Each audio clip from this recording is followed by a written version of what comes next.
Well, good afternoon. My name is Anand Rao, Professor of Communication here at the University of Mary Washington, and it's my pleasure to welcome you back to COVID-19 in Context, presented by UMW. We have a really important topic tonight, and I'm excited that we have a chance to talk about this, certainly very timely and important. The topic title is Viruses Don't Discriminate: How COVID-19 is Exposing and Intensifying Multiple Dimensions of Inequality. And we have a really wonderful panel tonight, including Dr. Nora Kim, Associate Professor of Sociology, Dr. Bridget Brew, Assistant Professor of Sociology, Dr. Laura Mentor, Associate Professor of Anthropology, and then joining them for the Q&A will be Dr. John Broom from our College of Education, who's an Associate Professor in that college. Now, before we get to the presentation, a quick reminder, we have two functions by which you can communicate with us during this session. The first is the chat box. Please keep the chat box to be able to communicate with myself or Dr. Mellinger, who's co-facilitating the course, to let us know about any technical problems. If you see that there's difficulty with the visual or the audio, that's the place where you want to be able to let us know about that. Then for questions for the presenters and for the full panel, put that in the Q&A. And I see we already have a couple of questions there, which is great. There's a lot of interest and a lot of good questions for us to consider. When you look at the Q&A box, make sure that you read over the other Q&A questions and upvote the ones that you want to make sure go to the top of the queue. We start at the top and we include those within the Q&A, and we often have too many questions that we're able to get through. So the upvoting function is really important so that we know which ones we want to start with and how we'll be able to go through and navigate that half hour for the discussion. Now, without any further ado, it's my pleasure to introduce Dr. Nora Kim to start tonight's presentation. Dr. Kim. Thank you, Dr. Rao, and thank you everyone for tuning in. You probably heard that people of color, especially Black Americans, are disproportionately affected by COVID-19. The chart shows age-assessed cases for 100,000 people in New York City, and we can see here that Blacks were worst affected in terms of both infection and death, followed by Latinx. Our colleagues in the geography department touched upon the racial disparities in COVID-19 infection last week, but today we are going to focus more on the question of why. Surgeon General Adams made it a matter of individual choices when he advised community of color to avoid alcohol, tobacco, and drugs. Indeed, it is very common to attribute health issues to either biological differences or individual choices. We sociologists and anthropologists go beyond these misleading accounts and show how the way our society is organized better explain health disparities in different social groups. And that's where our presentation today will be. When the CDC released its data on race and racial disparities, no sociologist was surprised by what the data showed because racial health disparity has been well studied and documented. Today, I'll focus on 3 social determinants of health. They are living conditions, work circumstances, and underlying health conditions. In my presentation, I will focus on Black and Brown and Asian Americans, but our last speaker, Dr. Mentor, will debunk the biological or cultural explanations of health disparities when she discusses the indigenous populations in the United States and Brazil. COVID-19 spread from a person to person. You are most likely to get infected if you are in close contact with a person with the virus. That's why residential segregation matters. This is a map of New York City. The blue dots indicate Blacks, greens indicate whites. As you can clearly see in the map, New York City, like most other cities in the US, are racially segregated. Residential segregation not just affects the spread of virus, it also has significant implications on the underlying health conditions. I will come back to this point later. It's not just where you live that are racially segregated. Think about your friends, your church, if you go to one, or any organizations or clubs that you belong to. We live in a very racially segregated social environment. COVID-19 has reminded us how racially segregated our society is. Despite that, Jim Crow segregation was supposed to be over in 1968. The final point of living condition is that Black and Brown Americans are overrepresented in jails, prisons, and detention centers. Our next speaker, Dr. Brew, will talk about this issue in more detail. The second social determinant of health is work circumstances.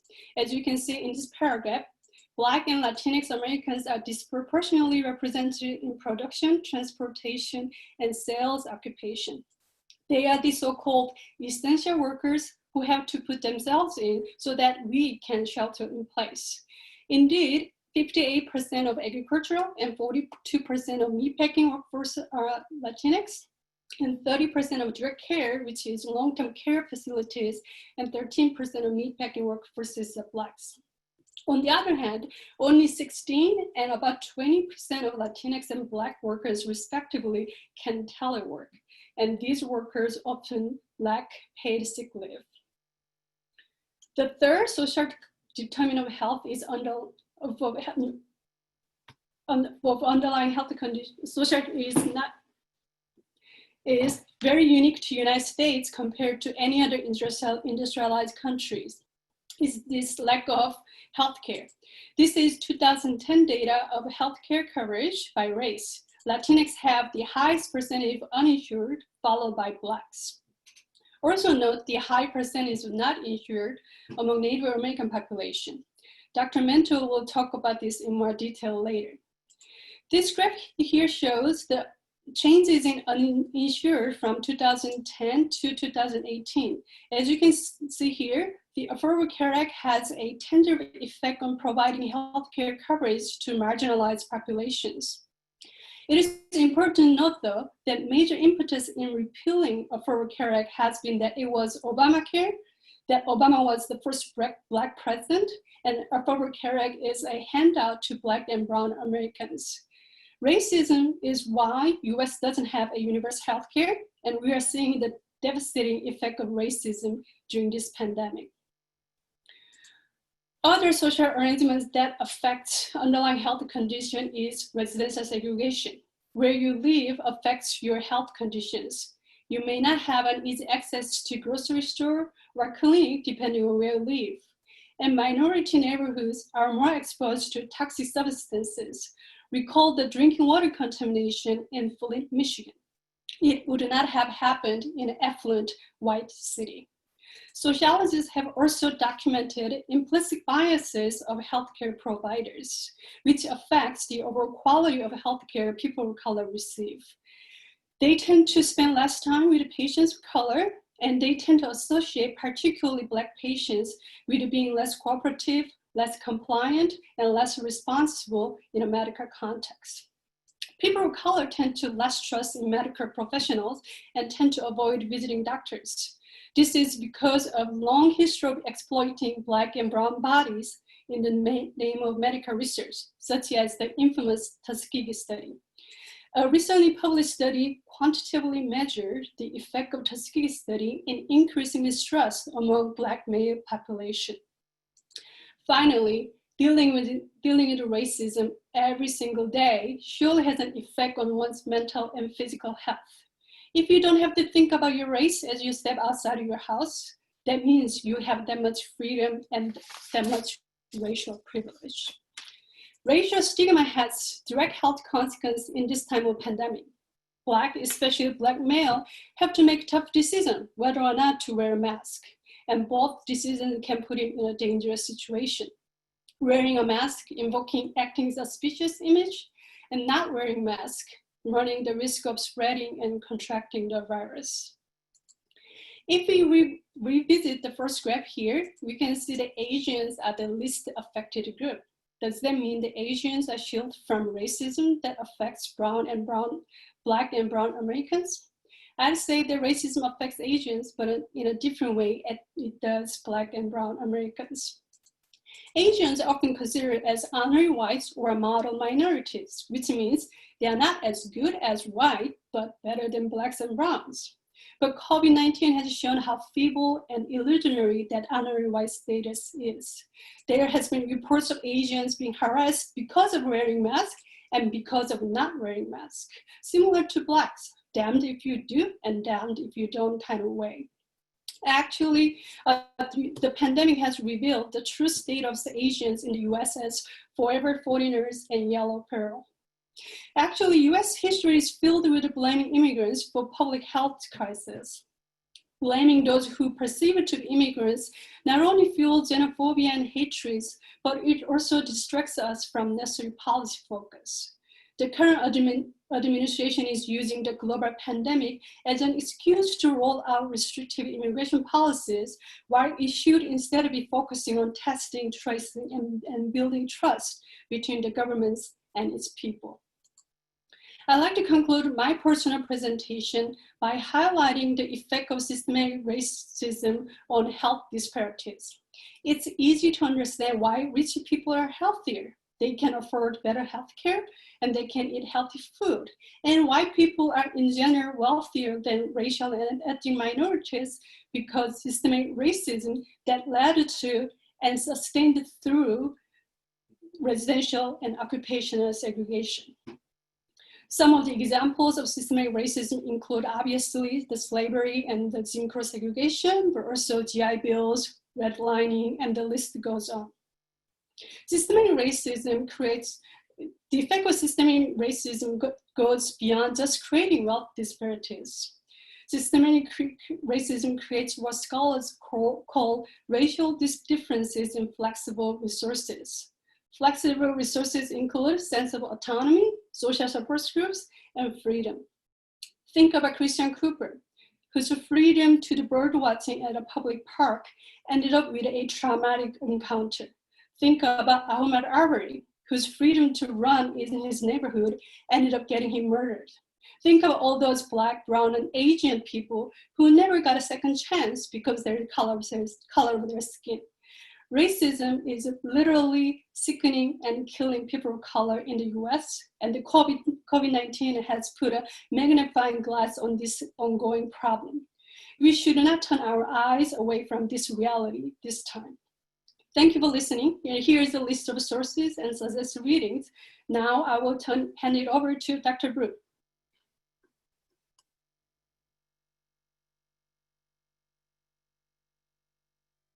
Thank you, Dr. Kim, and thank you all so much for tuning in today. I'm going to discuss the impact of COVID-19 on people who are incarcerated in jails and prisons in the United States. I'll start with just a few basic facts about incarceration to give you a sense of why this virus has been so serious in these spaces. The first fact about incarceration is that the United States is the country with the highest incarceration rate in the world. About 4% of the world's population lives in the United States, whereas about 21% of the world's incarcerated population lives in the United States. On any given day in the US, there are approximately 2.3 million people living behind bars in jails and prisons. Another fact about incarceration that you probably have heard something about and that Dr. Kim mentioned is that not all demographic groups are equally as likely to experience incarceration. So men are more likely than women to ever be incarcerated over their life course, and Black and Latinx people are more likely than white people to ever experience incarceration. What you can't see from this graphic is that socioeconomic status is also an important predictor of incarceration. So what that means basically is that people with low educational attainment and low income are more likely to experience incarceration compared to their more advantaged counterparts. This link is particularly strong for Black men. So for Black men in the US without a high school diploma, about 2 out of 3 can expect to be incarcerated over their life course, meaning that for this demographic group, it is more likely than not to experience incarceration. In short, people in the United States with the least social advantages are the people who are most likely to experience incarceration. Another dimension of this disadvantage that is perhaps somewhat less well known is that people who become incarcerated are also disproportionately in poor health prior to their incarceration. So compared to people who never become incarcerated, those who do have higher rates of mental health issues and substance abuse disorders, but they also have higher rates of physical health issues, including chronic health conditions and prior exposure to infectious diseases. And these numbers really are quite staggering. So about 1 out of every 2 people who are incarcerated in state and federal prisons have at least one chronic physical health condition. We also have a prison population that is aging. So about 12% of state prisoners are 55 or older. Now, this 55 may seem arbitrarily low for people on the outside, but incarceration accelerates the aging process, and it decreases life expectancy. So this is really a substantively meaningful share of people in prison who are experiencing some of the sort of health limitations that accompany old age.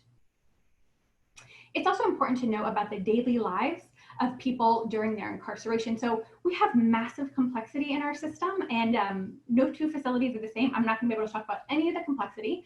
So I will just say that generally during this era of mass incarceration, most facilities are operating at capacity or sometimes even over capacity. So at the height of the prison boom, some facilities were housing upwards of 30% more people than they were actually built to house. The sort of nature of carceral spaces are that people are in very close physical proximity throughout the day, and there's really no way to be physically distant from other people. I'll give you just one quick example, which is the way that people sleep. So here's an example of dormitory style housing in a men's prison in Alabama. And you can see that these bunk beds are just kind of filling this gymnasium sized room. Obviously, there's no way that people are going to be able to be 6 feet apart from each other. Another common way that people are housed is in shared cells. You can see that these 4 beds in this jail cell in Oregon are very close to each other. And I put this picture up to show you that cells often have a toilet within the cell that does not have a lid. So obviously that is going to also facilitate the spread of disease.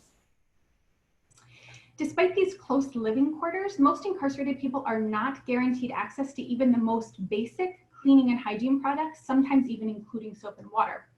So there's this sort of misconception that jails and prisons take care of all of the daily needs of people who are incarcerated there, but it's not true. Most incarcerated people have to buy toiletries, sometimes including soap.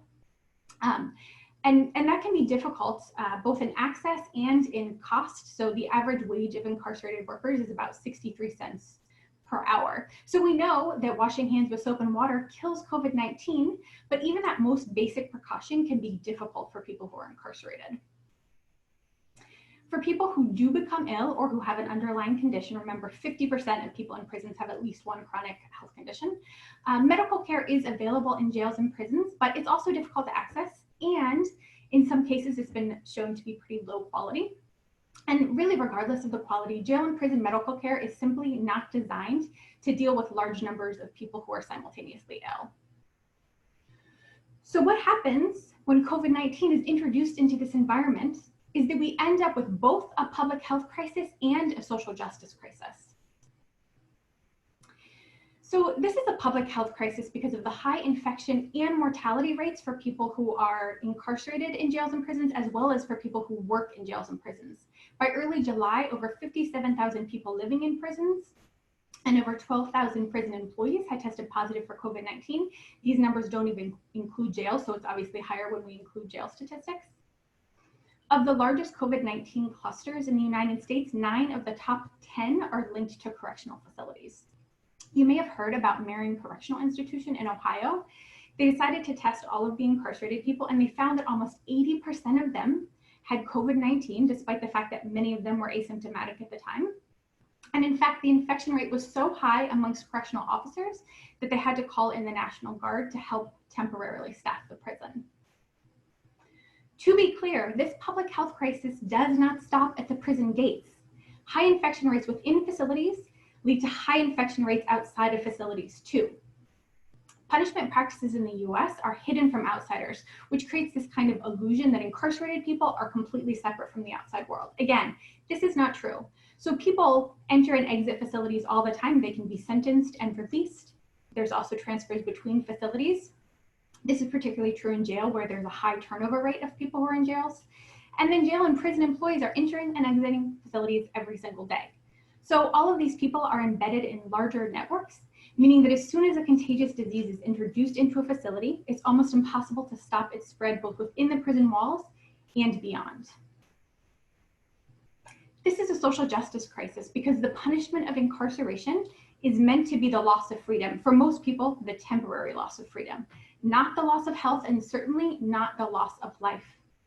As you can see from just a handful of recent headlines, media outlets, scholars, practitioners, family members have all been sounding the alarm about just how serious this virus is for people who are incarcerated.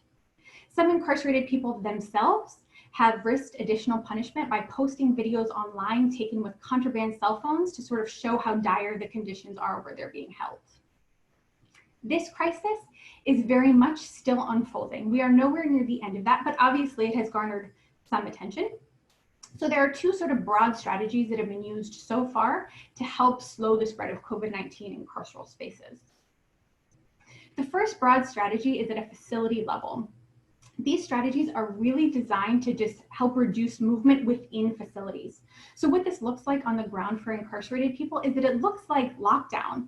And if you're not familiar with that term, that's basically just where incarcerated people are kept in their cells for 23 hours a day. So a lot of changes happen in the daily lives of incarcerated people during lockdown.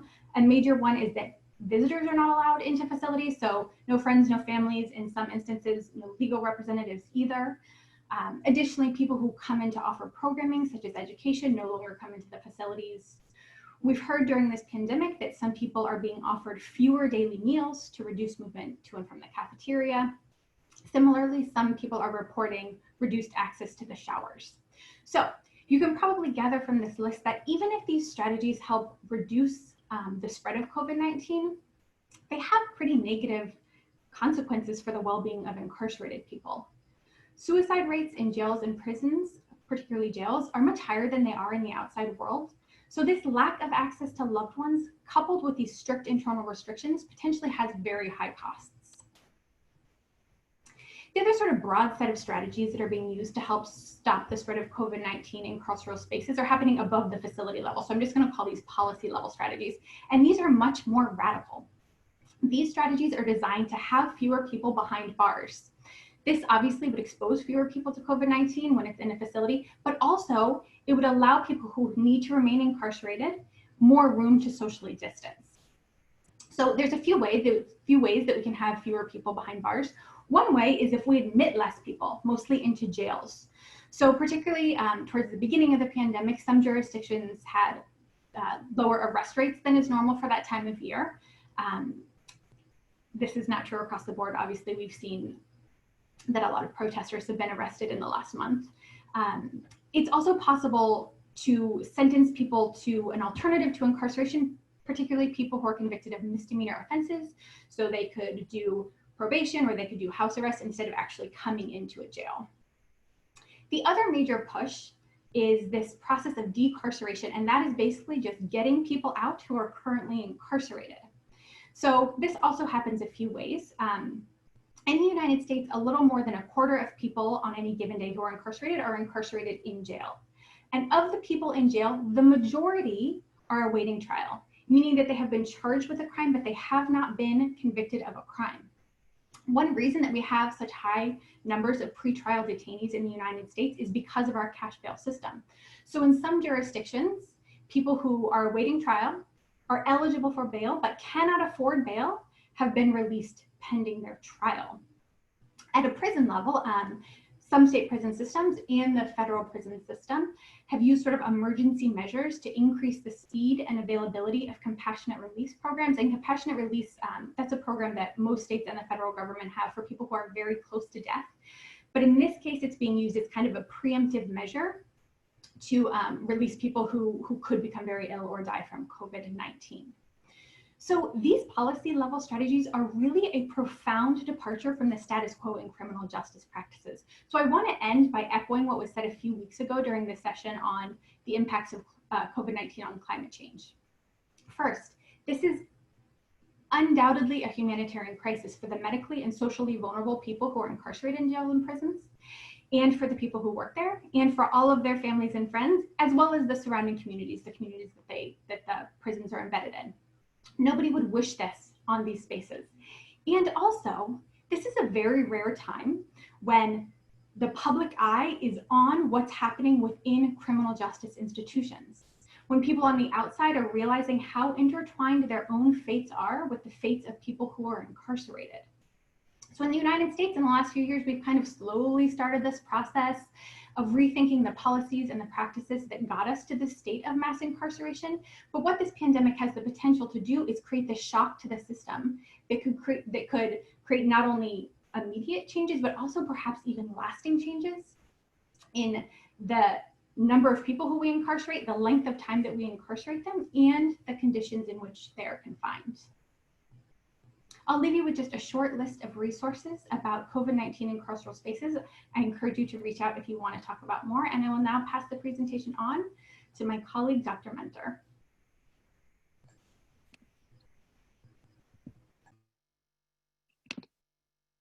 Thank you. It's a pleasure to be here and to take part in such an important conversation with you all. Today, I'd like to share some of my perspectives on COVID-19 as a cultural anthropologist who works with Indigenous peoples in the Amazon. As Professor Kim and Professor Brew have made clear, people of color and people who are less socially visible are at far greater risk of contracting and dying from COVID-19. Native Americans and Alaskan Indians fall into both of those categories, and they're among the most vulnerable of all. In May, the Navajo Nation surpassed New York State for having the highest infection rate in our country. In New Mexico, Native Americans make up approximately 10% of the population, but they make up 55% of the COVID cases. Unfortunately, we see a similar pattern in Brazil, which has the second highest overall infection rate in the world after the US. Approximately 9 to 12% of the indigenous Brazilians who contract COVID-19 are dying from it. And this is twice the mortality rate of other Brazilians. Medical experts and human rights groups have declared that COVID-19 poses a risk of genocidal proportion to indigenous peoples of the Amazon. There is a real risk that entire language groups, as represented here on this language map of Brazil, may disappear. In indigenous societies, where knowledge and history are often orally transmitted through storytelling and interpersonal dialogue, elders are like living vessels of their people's customs, language, and cosmology. As Sue Branford wrote, every time an elder dies in the Amazon, a library is burnt down. How can we best understand this pattern of disproportionate suffering and loss among indigenous peoples of the US and Brazil? Firstly, to circle back to a point made earlier by Professor Kim, this pattern is not reducible to so-called lifestyle choices, or what we might call cultural reductionism. It is also not reducible to erroneous theories of innate biological difference that would attribute these higher death rates to weaker immune systems or inferior genes. These reductive theories compound some of the root problems: systemic racism, structural inequality, histories of dispossession and violence from colonial powers, as well as state approaches to COVID-19 that fail to recognize the unique challenge of living in a remote area with limited or no infrastructure. Recently, credible media sources have done a pretty good job of emphasizing some of these structural factors, but they often don't fully contextualize them or explain how these factors are a part of broader historical, economic, and political patterns. That is precisely where the social sciences are of greatest use, in providing a more contextualized analysis of these problems by listening to indigenous people's life experiences and examining how they are embedded in global fields of power. So for example, you can see here that American Indians and Alaska Natives have the highest diabetes prevalence rate of all racial groups in the US. We know that pre-existing conditions like diabetes increase a person's risk of complications or death from COVID-19. Medical anthropologists would certainly agree with these figures, but would further argue that the prevalence of this and other pre-existing conditions among Native Americans can be more fully understood as bodily manifestations of multi-generational trauma resulting from policies and practices that continually seek to erode their cultural and territorial sovereignty, alter traditional diets, and create structural dependency. To merely mention diabetes prevalence rates gives a very incomplete picture. For indigenous peoples of the Americas, COVID-19 is part of a continuum of suffering. For them, this is an ongoing health crisis since Europeans first made contact over 500 years ago. This leads me to a third explanatory model that we need to move beyond, the so-called virgin soil hypothesis. According to this theory, as popularized by works like Jared Diamond's Guns, Germs, and Steel, Native inhabitants of the Americas succumbed to diseases like smallpox and measles during their first contact with Europeans because their environment did not contain those diseases and they had no immunity. To its credit, this theory marked an important shift away from earlier theories that attributed the high death rates to the racial and cultural inferiority of Native peoples. And it is true that a number of first contact events did trigger rapid population declines. Yet this hypothesis is distorted in that it implies that there was a finite window of time in which Native peoples were exposed to foreign diseases. It also focuses too narrowly on the biology of disease, occluding social factors such as war and displacement that have exposed many Native American peoples to disease over extended periods of time, and still today. Now, it's one thing to hear the devastating figures on Native American deaths resulting from infectious disease, and many of us have seen these events evocatively portrayed in film. But it's another thing to sit with families in their backyards, as I have often done in the evenings during my fieldwork in Indigenous communities, and to listen as they tell you in person how their grandparents and great-grandparents died from contact with Europeans and Americans. One of my close interlocutors, a man named George Ambrose, once told me how everyone in his great-grandparents' village died from influenza, which was spread by British soldiers who came searching for gold on their land. George is only alive today because his grandfather and a few other child survivors were adopted by a neighboring tribe that witnessed what was happening and fled deeper into the forest to avoid contact with the British. George's ancestors were members of a tribe known as the Atharad. As a result of this and other contact-based epidemics, the Atharad ceased to exist as a people, and the Atharad language has been reduced to a few words, the names of certain creeks and sacred mountains, known only by a few people like George, who endeavored to remember them. This incident did not occur 500 years ago. It occurred about 90 years ago. Owing to these kinds of social histories and memories, Indigenous people of the Amazon largely framed COVID-19 as part of a cyclical pattern of disease and death through unwanted contact with outsiders and their uneven power relations with those groups. A useful term for this is structural violence, which refers to how systemic inequalities are often embodied by the oppressed in the form of suffering and disease. This concept, importantly, encourages us to look for the connections between what we may falsely perceive as separate and distinct social worlds. So let's look at the issue of gold as an example. Just as the Atharad case entailed British seeking gold from their land, it so happens that one of the leading causes of COVID among Indigenous peoples today is transmission from illegal gold miners on their land. Currently, there's a gold rush sweeping through the Amazon, and this is directly because of the global economic downturn that COVID-19 has set in motion. When the value of the US dollar declines on the world market, the market price of gold invariably goes up, as you can see in this chart if you look between the years 2019 and 2020.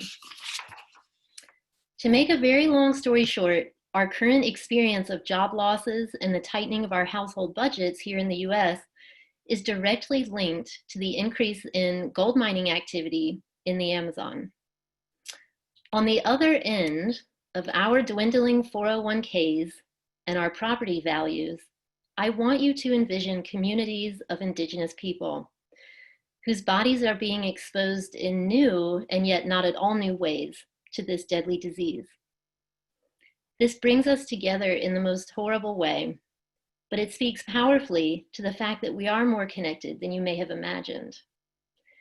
Thus, we have the incredible complexity of structural violence happening on a global scale.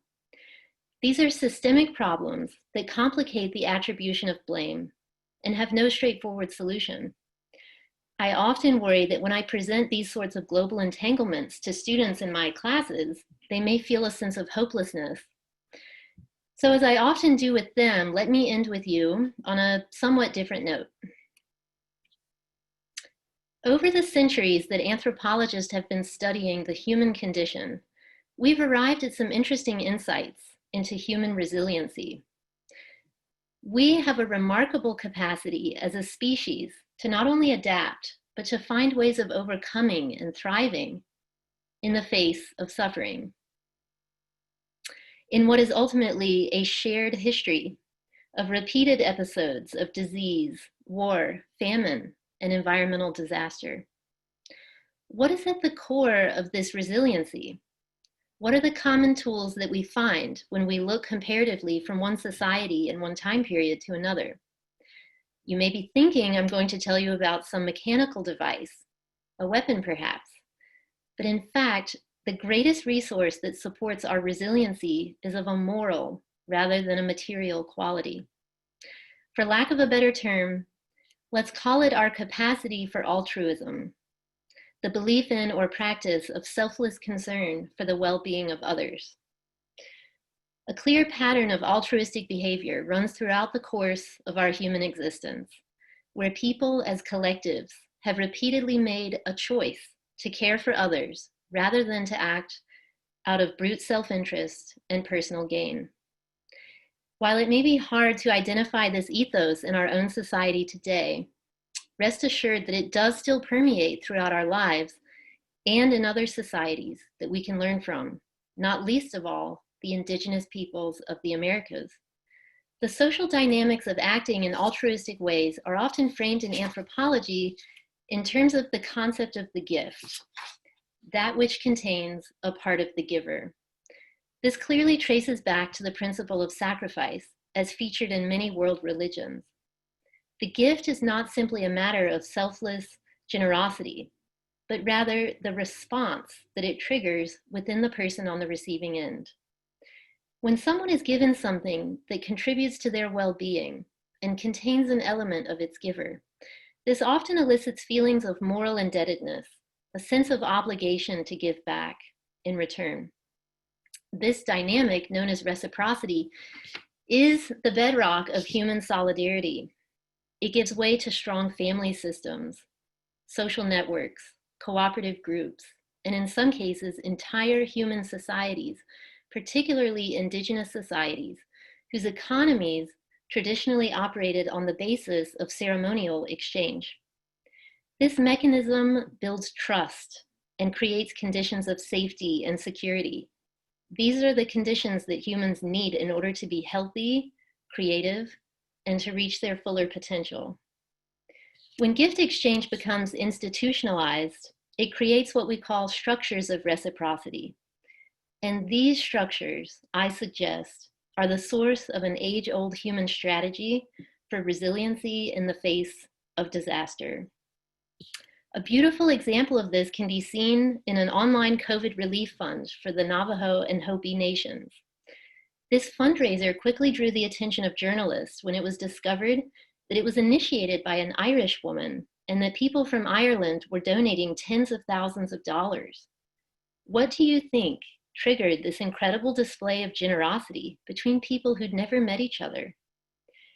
If we examine the historical record, we find that in 1847, the Choctaw Native Americans heard report of the potato famine that was ravaging the people of Ireland. Keep in mind that this was just a few years after the Choctaws' forced removal from their ancestral homeland in Mississippi to Oklahoma in what is known as the Trail of Tears. Despite the recent decimation of their own population, their food shortages, and complete alienation in a new and harsh environment, the Choctaw managed to raise over $5,000 in today's terms and sent it to the Irish people in a remarkable act of compassion and sacrifice. That event went down in the Irish history books and has been taught to school children in Ireland ever since. With the knowledge that their ancestors were on the receiving end of this gift from the Choctaw 170 years ago, people of Irish descent made the choice to act on their sense of moral obligation to reciprocate to Native Americans in need today. That is humanity at its best. And I encourage you to examine your life through this lens as we weather COVID-19. How might the spirit of the gift help us to confront the seemingly unmovable weight of these structures of inequality? How might you employ this almost magical tool, your human capacity to give to others, and in doing so, to create more robust communities that are more resilient in the face of disaster? These questions, I assert, are central to the pursuit of human health in the more holistic sense. Thank you.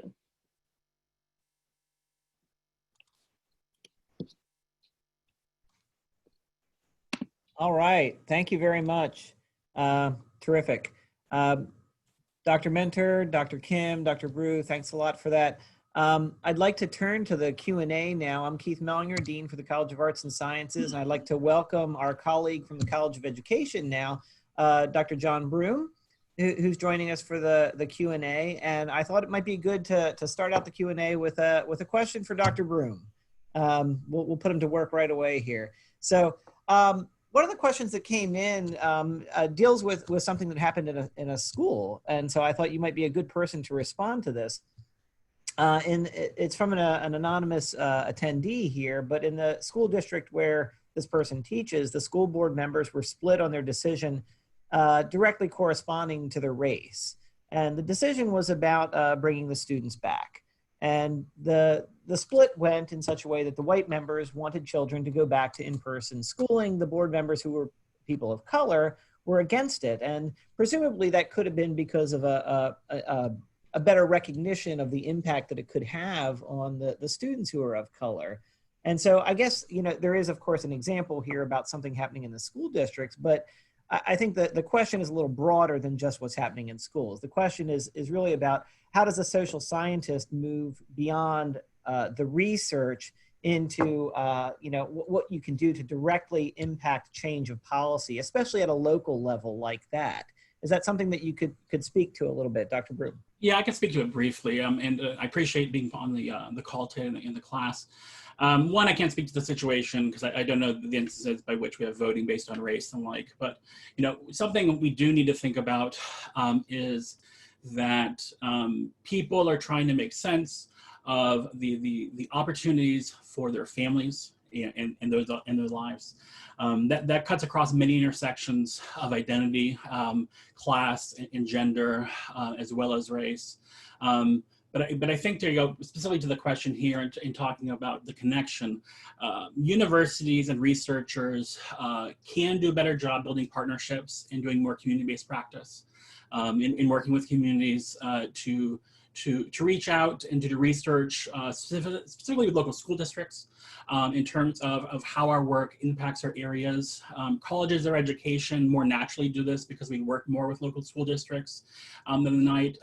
But there is, and so one, I encourage school boards and district offices to reach out to local universities and to work with us. And two is universities now and researchers are doing a better job in translating research to practice to public. And how do we take our research to create policy briefs that help inform our practices at the local level or the state level. And so, part of this is building relationships in terms of university in your local areas, but also working with those who are doing research who are not in your local areas or your school districts to reach out across the country in terms of how their work can impact your school board votes or your local or state policies. That's excellent. Thank you, Dr. Broom. And thank you to the presenters. Really a lot of wonderful content and a lot of important ideas for us to consider. And I was struck by, and not surprisingly, the connections between the presentation today and the session that we held almost exactly a month ago related to social justice in the time of COVID, and thinking about how inequalities are being exposed and being discussed. but the complications that arise with trying to address those inequalities at a time of a pandemic. And so this first question, the one that's the top vote at the currently, I think really speaks to this. And I want to direct this first to primarily the sociologists, so Dr. Kim and Dr. Brew. When we're looking at a number of cases that are increasing across the country, and there is greater awareness about the inequalities in terms of exposure and the health risks related, but at the same time, we're trying to address inequalities, as we mentioned from that previous session. How do we go about mobilizing, being involved with social justice issues, and activating these movements while reducing public exposure? How do we find that balance between utilizing our voice and also reducing risk? So I'm not a public health expert, so I can only just repeat what CDC or other public health experts said about keeping us safe, which is holding protests outside and wearing masks while we're doing so. But as sociologists, I also want to go take another look at what the protest means. In academia, we have this thing called black text, which is academia is a very white institution, just like many other institutions in the United States. And because of that, faculty members of color are often asked to do external work, serving on search committees, serving on diversity committees. These are all called external work just because you're people of color that you have to carry on. I think that the feeling that you have to participate in this public protest during this time of pandemic is also minority tax. You are carrying that extra risk. So we have to address that issue, and we have to look at that from that perspective. And I also want to bring the Dr. Mentor's point of the concept of reciprocity. They are doing this work of social justice. What can we do in return? That's something that I'd like to add to. I'll just add to that by saying that all of the quantitative evidence that we're getting about COVID-19 is very much still sort of a work in progress. So far, the data doesn't show that protests have been linked to increases in COVID-19. Perhaps that'll change over time, but so far it seems like protests themselves have not done much to spike COVID cases. And also, protests are a very sort of public way to engage in these processes, but there are many others. Almost any nonprofit would gladly take your money if you are somebody who doesn't feel safe or who is not safe going to protest. So there are other ways to engage in this process. It does not have to be just this sort of public facing protest, even though, like I said, right now, it seems like that is not a super high risk sort of way to engage in this.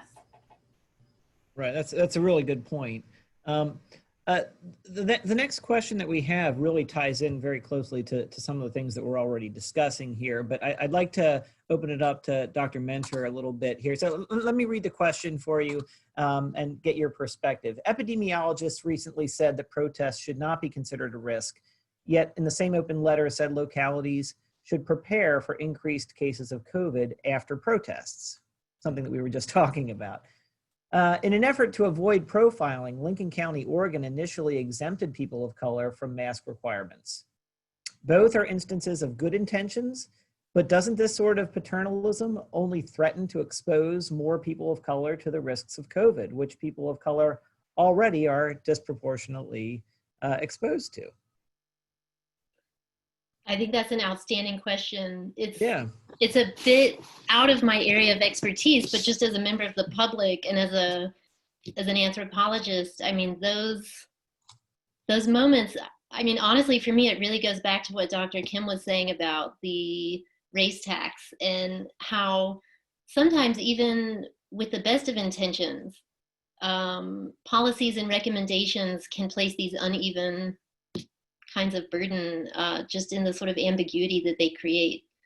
I don't know if anyone else wants to build off of that, but it's an excellent case example.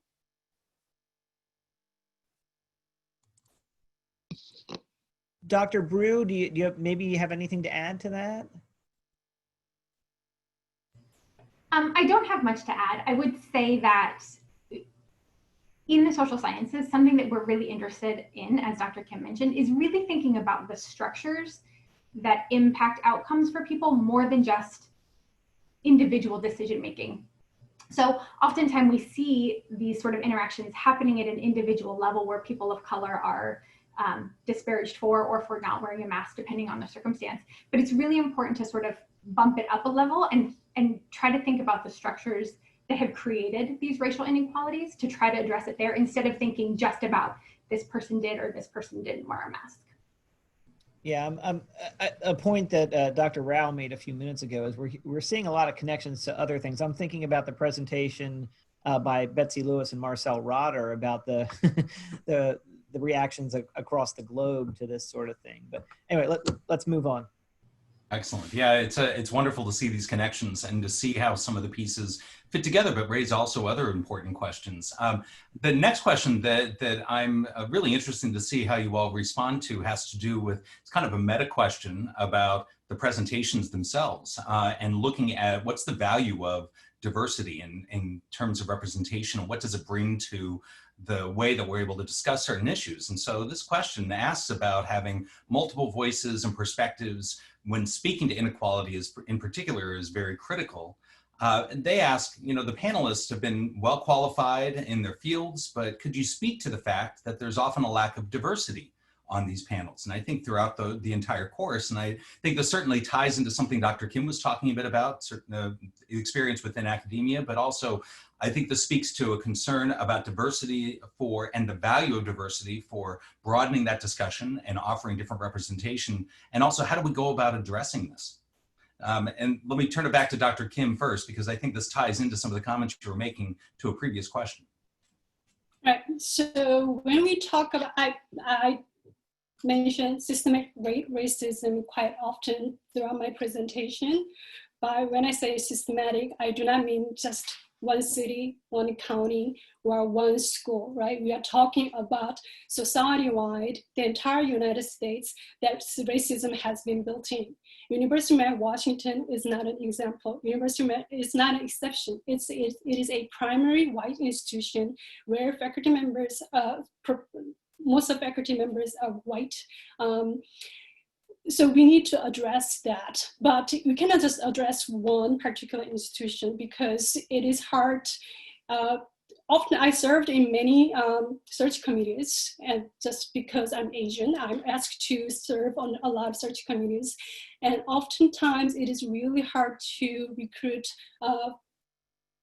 qualifying candidates to campus, because there are not that many graduate students who are graduating from degrees. So there is this staggered and stacked obstacles that minorities have to face to make any institutions or all of the institutions more diverse.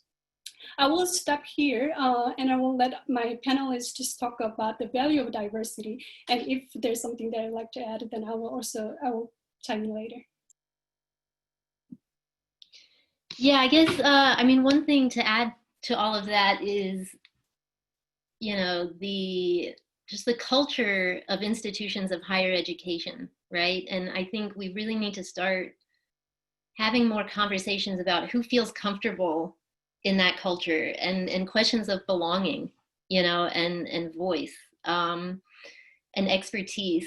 I'll say that, you know, in my discipline of anthropology, there's a very long history of it being an incredibly white discipline, and really, you know, coming out of the colonial era of, you know, global exploration and being intertwined with the sort of imperialist project. And, you know, we've had to confront that and recognize that as a discipline. And we've had a lot of rich, you know, conversations and studies that have come out about how to allow for other voices, you know, from the global South to be a part of the expertise in our discipline. And that's not the kind of, you know, these are structural problems too. It's not the kind of thing that can happen overnight, but just like, you know, individual disciplines need to be having those conversations about who's controlling the discourse and who's recognized as an expert in their field and what might be some of the, you know, problematic factors that contribute to that perception of them, including race. Yeah, institutions of higher ed in general need to have those conversations about our culture. Yeah, thank you for that. It's certainly a conversation that we have here at UMW quite frequently.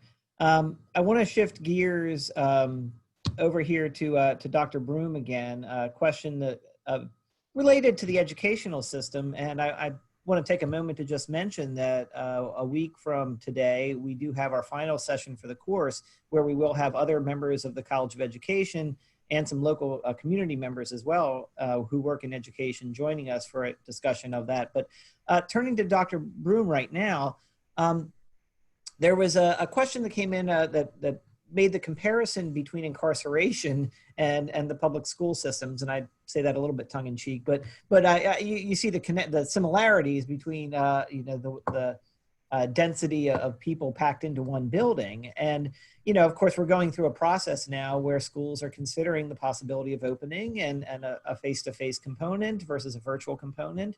And we heard from Dr. Brew about the effects on incarceration and in prisons. So could you speak a little bit about the concerns? Are there too many parallels here between prisons and schools? And are we going to start to see these problems in the school systems if we open face-to-face? So my broad answer, and almost uneducated, is yes. And it's a matter, I'll speak to K-12, to age and size and reality, right? It's to the degree that, the pluses of going hybrid or face-to-face as to go online, are there, but it's to what degree that we functionally going to have, I'll speak to primary and elementary schools, have young people follow protocol, right? Even with small classes. I joked with some of you before, it's like having kindergartners not hug each other or hug you. And so there are logistic issues. It's just the reality of how to make sense of this. And that's just talking about the children, which, the Florida study came out today that says of 1 in 3 children who are tested were infected. And so, we speak of this as to children aren't part of this as well, right? And so that's a recent study I read a little while ago to make sense of, we need to continue the process of education, but we have to think about, to what degree we're also still endangering bus drivers, custodial staff, administration, and that's not even including teachers yet. We spend the most time with children. And so the only connection between prisons and schools right now is size and proximity. Even with logistics, we worry about universities, we worry about second graders. And so that's just really hard to do. And I say this also for someone around this, I teach classroom management and behavioral management. And it's just a really challenging task, even with direct protocol. Yeah, some important questions. And as parents, a lot of parents know this is a tough call coming up. And we certainly feel for the teachers that are on the front lines for it. So looking forward to the session next week to continue that discussion with our colleagues in the College of Education. I think we have time for one last question. And I want to keep it fairly brief, but open up to any of the panelists. It's a really good question that I think has been touched on a little bit, but this is a chance to expand on it. Looking at other inequalities and barriers that immigrants are facing. Are there examples of how the pandemic has negatively impacted immigrants in this scenario, and what inequalities need to be addressed there? I can briefly talk about that. Immigrants, they are afraid of going to the clinics to get tested because of some of them are undocumented, or some of them being suspected of being undocumented. And most of migrant workers work in a field, so they are the ones who are exposed, but they still have to be working so that we have enough food at our grocery stores. And then during the pandemic, the Trump administration has been still detaining a lot of undocumented migrants and refugees in jail-like detention centers, which this outbreak is spreading. And also they send them back to whichever countries. It doesn't matter which country they come from, they just send to on the first flight plane they can find, and then actually spreading back the viruses back to those countries. So US immigration policies has been one of the main causes of spread of pandemic globally. All right, folks. Well, thank you all so much for this. This was really terrific. Dr. Laura Mentor, Dr. Nora Kim, Dr. Bridget Brew, Dr. John Broom, terrific session. Thanks a lot for joining us. This is an important discussion for this course.